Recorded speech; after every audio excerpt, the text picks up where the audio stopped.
I am standing in the doorway of my small rental home when my mother-in-law, Diane, walks in.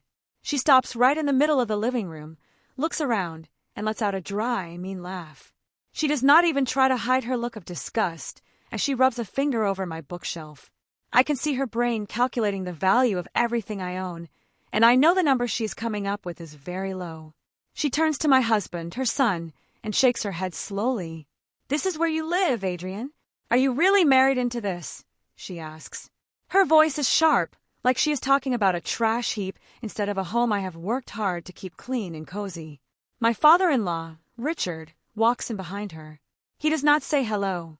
Instead, he reaches out and taps the wall with his knuckles. The sound is hollow and loud. Thin walls. Cheap paint.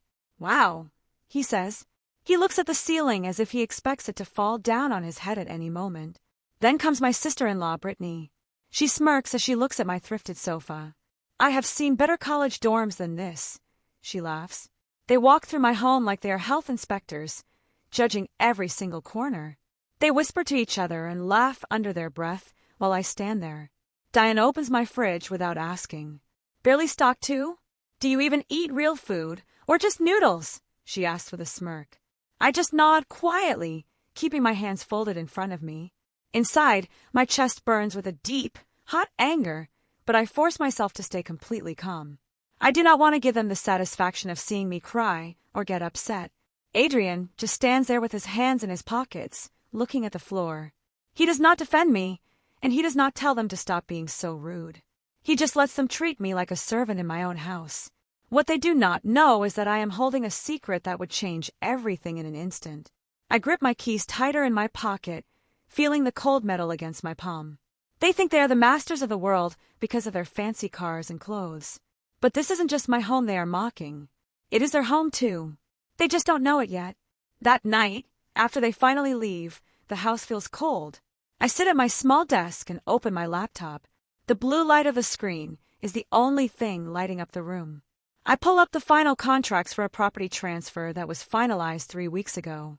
My fingers move quickly over the keys. The sale is listed under my private LLC, a company I started years ago called Brooks Holdings. I have worked 2 jobs and invested every spare penny I ever had to build this business. The previous landlord was tired of managing buildings and sold his entire portfolio to me. That portfolio includes the small house I live in, but it also includes the luxury apartment building downtown. I scroll through the digital files until I find the lease agreements for that building. I stop when I see the names on one of the top floors, Richard and Diane Whitmore. They have been renting that luxury unit for 8 years, thinking they were untouchable. I lean back in my chair and whisper to the empty, quiet room, "Welcome to my property, Diane." The power dynamic has shifted, but I am the only one who knows the truth. Adrian sighs as he climbs into bed. He can tell I am upset, but he doesn't understand why. "You know they didn't mean it like that, Madeline," he says, staring at the ceiling. "They just have high standards because of how they live. My mom just wants the best for us." I turn to him, my eyes wide in the dark. "They call their home a dump, Adrian. They laughed at my furniture and checked my fridge like I was a criminal. How can you say they didn't mean it?" He just shrugs and closes his eyes. "It's just how they are. Don't be so sensitive. We should be grateful they even visited." His words feel like a slap in the face. It's a crack in our marriage that I didn't see coming. He is choosing his parents' cruelty over my feelings. He thinks I am just a girl who can barely pay rent, while his parents are the successful ones. He has no idea that his successful parents are actually my tenants. I stay awake for a long time, thinking about the documents on my computer. I realize that I am married to a man who doesn't even know who his wife really is. The next day, I go to my office. It is a small space, but it is mine. I spend the morning reviewing the financial records of Brooks Holdings.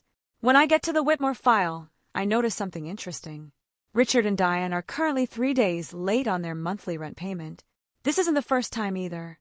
Looking back at the history from the previous landlord, they have a habit of paying late and then acting like they are doing the building a favor.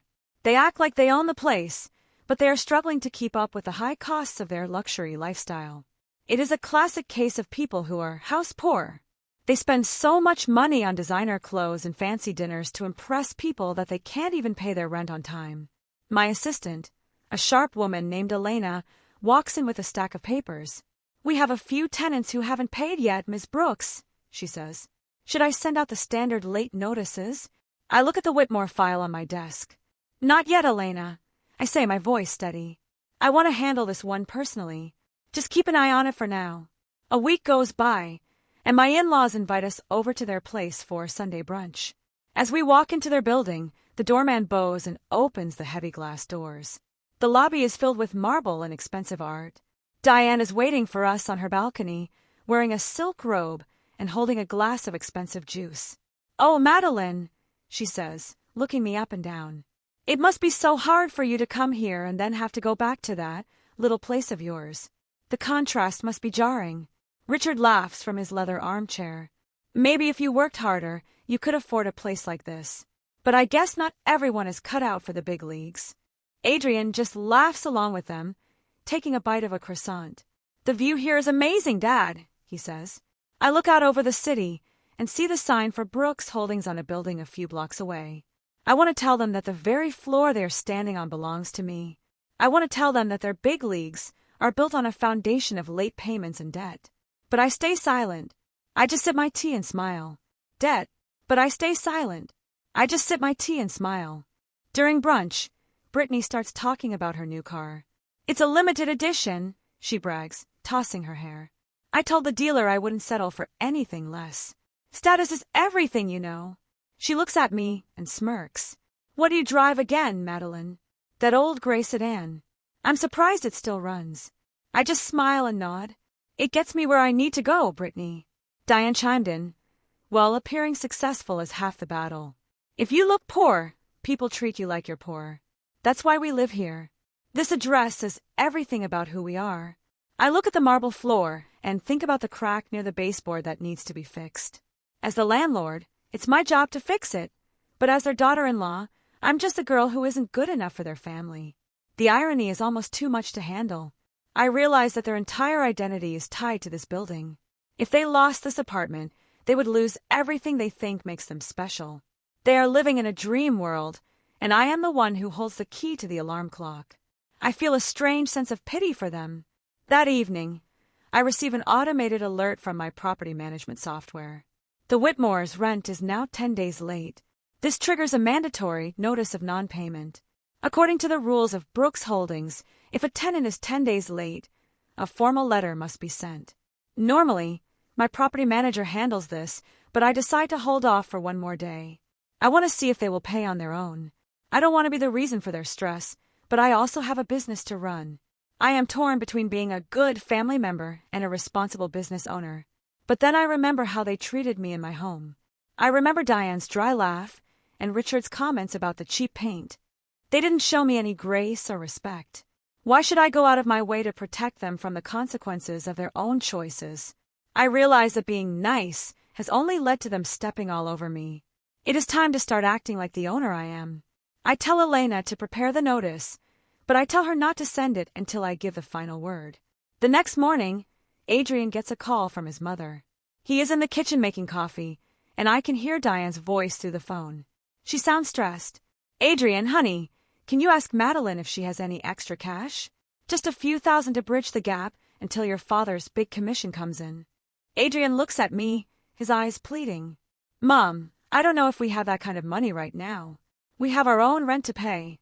Diane's tone shifts instantly. "Oh, forget I asked. I forgot she doesn't make much. It's fine, we'll figure it out. We always do. We just have so many expenses maintaining our lifestyle." She hangs up before he can say anything else. Adrian sighs and looks at me. "She's just stressed, Madeline. Don't take it personally." I just stare at him. His mother just insulted me again while asking for money, and he is still defending her. I realize that they are using my low status as a way to feel better about their own financial failures. They would rather struggle in silence than admit to me that they need help. It is a level of pride that is truly toxic. I decide right then that I am done waiting. I head to the office and sit down at my desk. I look at the formal late notice for Richard and Diane Whitmore. It is a standard form, but it carries a lot of weight. It informs the tenant that they have 5 days to pay the balance or face legal action. I pick up a pen and sign my name at the bottom, Madeline Brooks. I don't use the name Whitmore for my business. I use my maiden name, the name I used to build this company from the ground up. I hand the paper to Elena. Send this out by certified mail today, I say. My heart is racing, but I feel a strange sense of relief. For the first time, I am taking a stand. I am not being mean. I am just being a landlord. I am following the law and the terms of the contract they signed. If they want to live in a luxury building and brag about their status, they need to pay for it. I spend the rest of the day focused on other properties, but the Whitmore file stays on the corner of my desk. It feels like a ticking time bomb, and I am the one who set the timer. 2 days later, the Sunday brunch is canceled. Diane sends a text saying she has a migraine and isn't up for visitors. I know the truth. They received the letter. Adrian is worried. I hope she's okay. She sounded really upset on the phone this morning, he says as he paces the living room. She mentioned something about a new management company at their building being difficult and unprofessional. She said they sent a rude letter. I just keep reading my book. Maybe they just want their rent, Adrian. That's how businesses work. He looks at me like I am being heartless. You don't understand, Madeline. People like them shouldn't be treated like common renters. They've lived there for years. They deserve respect. I put my book down and look him in the eye. Respect is earned, Adrian. And everyone is a common renter when they don't pay their bills. Your parents aren't special just because they have a fancy address. He walks out of the room, angry that I won't join him in his pity party for his parents. I feel a distance growing between us, a gap made of secrets and different values. I wonder if our marriage can survive the truth when it finally comes out. Monday morning brings a phone call I knew was coming. It's from the building manager of the Whitmore complex, a man named Mr. Henderson. Miss Brooks, I have a Mr. Richard Whitmore in my office, he says. He is very upset about the late notice. He is demanding to speak to the owner. He says he knows the big bosses and that this letter is a mistake. I take a deep breath. Tell him the owner is unavailable, Mr. Henderson. Tell him the policy is the same for everyone. If the rent isn't paid by tomorrow, we will be forced to file for an eviction hearing. There is a pause on the other end. He's being very loud, Miss Brooks. He's threatening to sue the company. I smile to myself. Let him try. Everything we've done is by the book. Just stay professional and tell him the deadline is firm. After I hang up, I feel a surge of adrenaline. Richard is used to bullying people to get his way. He thinks his loud voice and expensive suit make him powerful. He has no idea that he is fighting against his own daughter-in-law. He is fighting a ghost, and the ghost is winning. I go back to my spreadsheets, feeling more powerful than ever. That evening, Adrian is on the phone with his father. I am in the kitchen, but I can hear Richard shouting from the other side of the room. These people are nobodies, Adrian. Some company called Brooks Holdings bought the building, and now they're acting like kings. I've been here for 8 years, and they treat me like trash. Richard is fuming. I'm going to find out who runs this company, and I'm going to make sure they never work in this city again. Adrian is trying to calm him down. Dad, maybe you should just pay the rent. It's not worth the stress. Richard lets out a roar. It's the principal, Adrian. They think they can push me around? They don't know who they're dealing with. I lean against the counter and take a sip of water. He's right about one thing. He doesn't know who he's dealing with. He thinks he's dealing with a faceless corporation, but he's dealing with the woman he called a charity case last month. I realize that his pride is so great that he would rather be evicted than admit he was wrong. It's a sad way to live, but it's the path he has chosen. The deadline arrives. No payment has been made. I am sitting in my office when Elena walks in. The Whitmore account is still unpaid, Miss Brooks. We have to file the paperwork with the court today if we want to stay on schedule. I look at the clock. It is 4 p.m. I have given them every possible chance.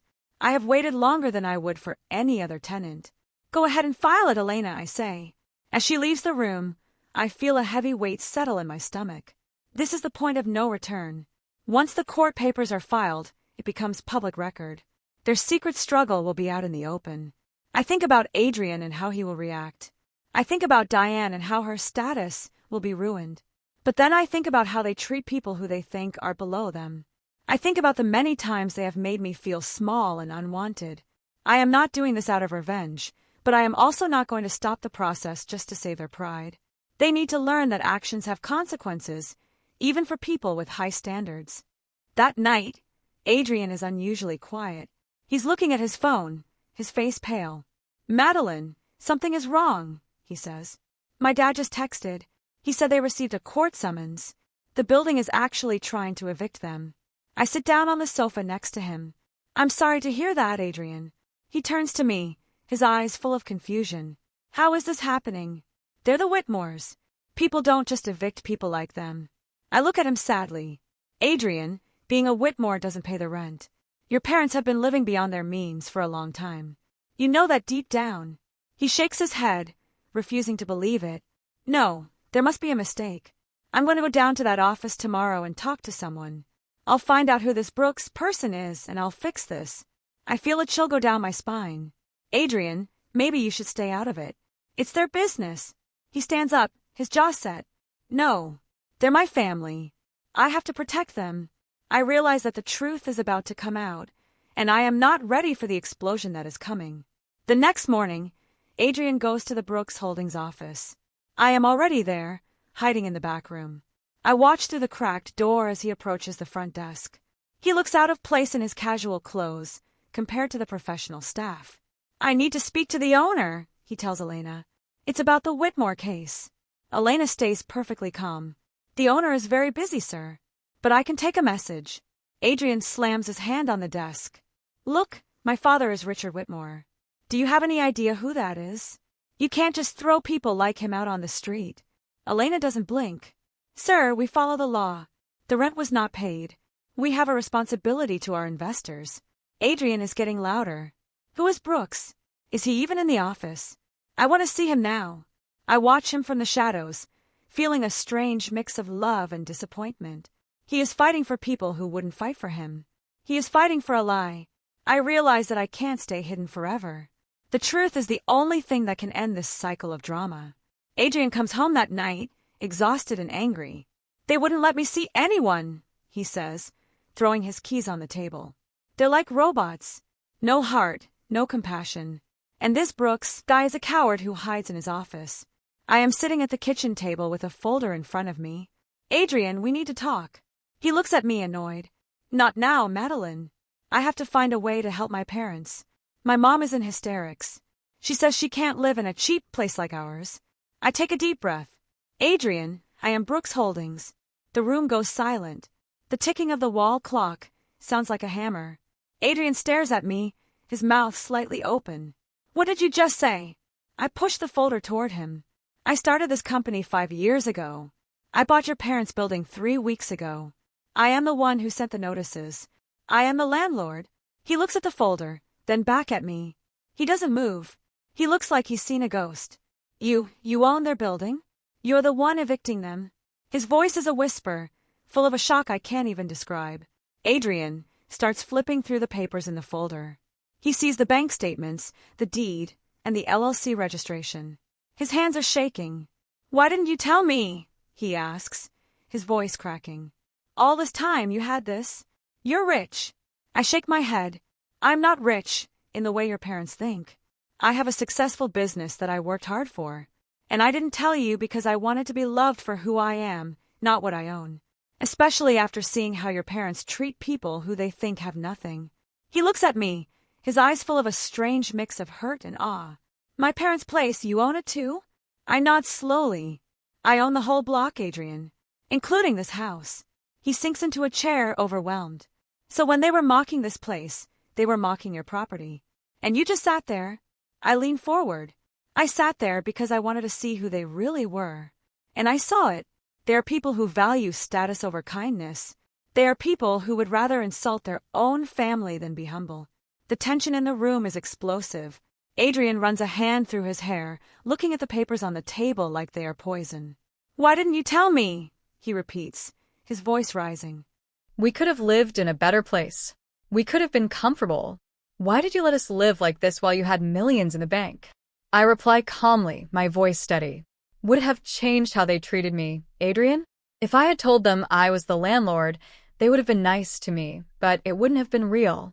I wanted to see if they could respect me just for being your wife. They failed that test. He says nothing. He just stares at the floor. I continue, and as for our life, I like this house. I like being careful with money. I didn't want to become like them. obsessed with appearing rich while being empty inside. He looks at me, and I can see the conflict in his eyes. He is proud of my success, but he is also ashamed of his parents. He is stuck between two worlds. The next day, the reality of the situation starts to sink in. Adrian warns me, if they find out like this, it won't be good. My dad has a lot of pride, Madeline. He'll never forgive you for this. I nod. I'm not planning to humiliate them, Adrian. But I'm also not hiding anymore. I have a responsibility to my business. I can't just let them live for free, because they are my in-laws. He looks at me, his face full of worry. Just be careful. They can be very mean when they feel threatened. I look at the legal documents on my desk. I'm not afraid of them, Adrian. I've been dealing with their meanness for years. The only difference is that now, I have the power to say no. I realize that this is the final hurdle for our marriage.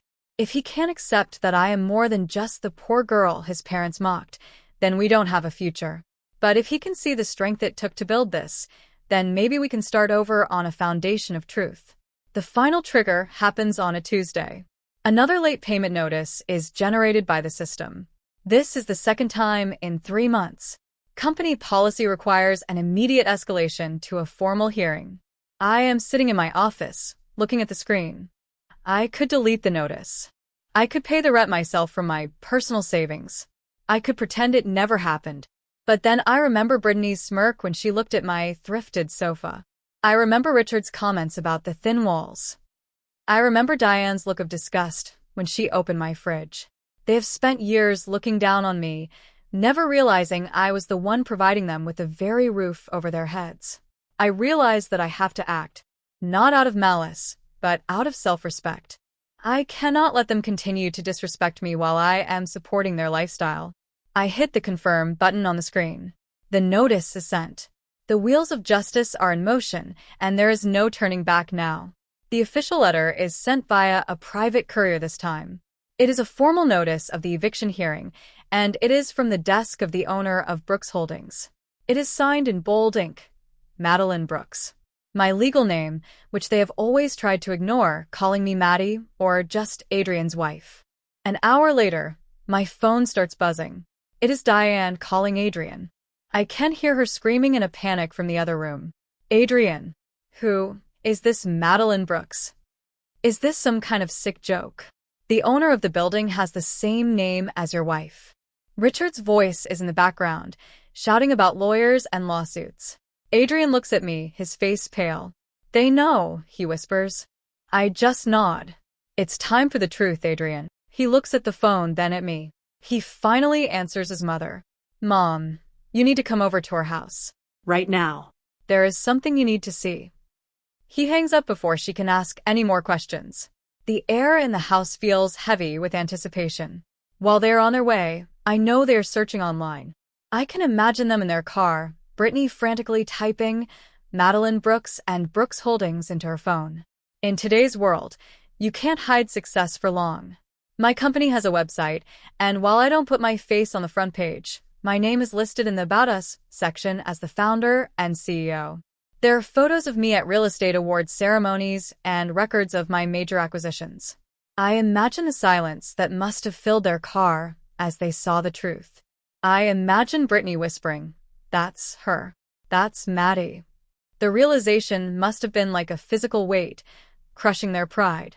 They spent years mocking the very person who owned their world. The irony is so thick it could be felt. I sit at my kitchen table and wait. I am not nervous. I am ready. For the first time in my marriage, I feel like I am standing on solid ground. A knock comes at the door. It is not the loud, confident knock Richard usually gives. It is a soft, hesitant sound. I open the door and find the three of them standing there. No laughter this time. No mean comments. Diane's face is pale, and her eyes are red from crying. Richard looks like he's aged 10 years in the last hour.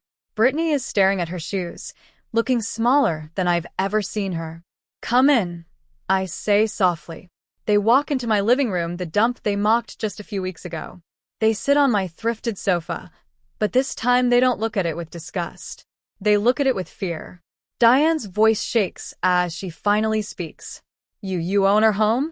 You're the one who sent those letters. I nod slowly. I am. And I am also the person you told Adrian he shouldn't have married because I brought nothing to the family. There is a long, heavy silence. Richard looks up, his eyes full of a strange mix of shame and anger. Why did you do it? Why did you hide it from us? I look at them, and I feel no anger. Just a quiet, heavy truth. I didn't hide it to hurt you, Richard. I hid it because I wanted to see who you really were. And I saw it. You only respect people you think are above you. But true character is how you treat people you think are below you. I slide a document across the table toward them. They flinch, probably expecting an eviction notice. But when Richard opens it, he looks stunned. This is a lease addendum, I explain. Your lease remains unchanged. No increase. No penalties. And I have waived the late fees for the last 2 months. They stare at the paper, speechless. I continue softly, looking Diane right in the eye. I didn't buy this building to control you. I built this company to be independent. You have a 30-day grace period to get your finances in order. After that, I expect the rent on time, just like any other tenant. Diane starts to cry, but this time they are real tears of shame. I stand up and walk toward the kitchen. I am going to make some tea. We can talk about how we move forward as a family, with honesty this time. As I walk away, I hear Richard whisper to Adrian, "Your wife, she's something else." I smile to myself. I have my home, my business, and finally, their respect. But more importantly, I have my own.